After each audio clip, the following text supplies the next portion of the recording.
টমেটোর কালারটা দেখতে এত সুন্দর লাগছে। এভাবে টমেটো দিয়ে মাছ ঝোল করলে খেতে কিন্তু অসাধারণ লাগে। আসসালামু আলাইকুম, কেমন আছেন সবাই? আশা করি আল্লাহর রহমতে ভালো আছেন, সুস্থ আছেন। আমি এখানে রুই মাছ নিয়েছি। মাছে লবণ, হলুদ আর বেশ কিছুটা লেবুর রস মেখে রেখে দিয়েছিলাম কিছুক্ষণ। তারপরে এগুলো একটু হালকা করে ভেজে নিলাম। ওই তেলেই দিয়ে দিব পেঁয়াজ কুচি, তেজপাতা, আস্ত জিরা। এগুলো একটু ব্রাউন কালার হয়ে আসলে এখানে আমি দিয়ে দিব কাঁচামরিচ ফালি। কাঁচামরিচের যে বিচিগুলো ছিল ওগুলো আমি ফেলে দিয়েছি। দিয়ে দিব স্বাদ অনুযায়ী লবণ, হলুদ গুঁড়া। আর এখানে সামান্য একটু গরম পানি ব্যবহার করব যাতে মশলা পুড়ে না যায়। দিয়ে দেবো আদা রসুন বাটা, কাঁচামরিচ বাটা।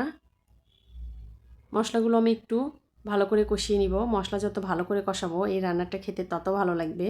যে কোনো রান্নায় মশলা ভালো করে কষিয়ে নিলে খেতে ভালো লাগে। এখানে আমি দিয়ে দিলাম বাদাম এবং পেঁয়াজ বাটা।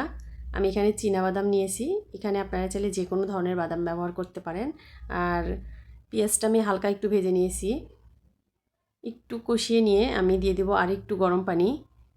গরম পানি দিয়ে আর কিছুক্ষণ একটু আমি এটা রান্না করে নিব। উপরে যখন এরকম তেল উঠে আসবে তখন আমি এখানে দিয়ে দিব ফ্যাটানো টক দই, ফ্যাটানো মিষ্টি দই। এটা অপশনাল, আপনারা চাইলে এটা নাও ব্যবহার করতে পারেন, চাইলে এখানে চিনি ব্যবহার করতে পারেন। যেহেতু আমি মাছে বেশ কিছুটা লেবুর রস দিয়েছি, এই টকটা ব্যালেন্স করার জন্য আমি এখানে মিষ্টি দইটা ব্যবহার করলাম।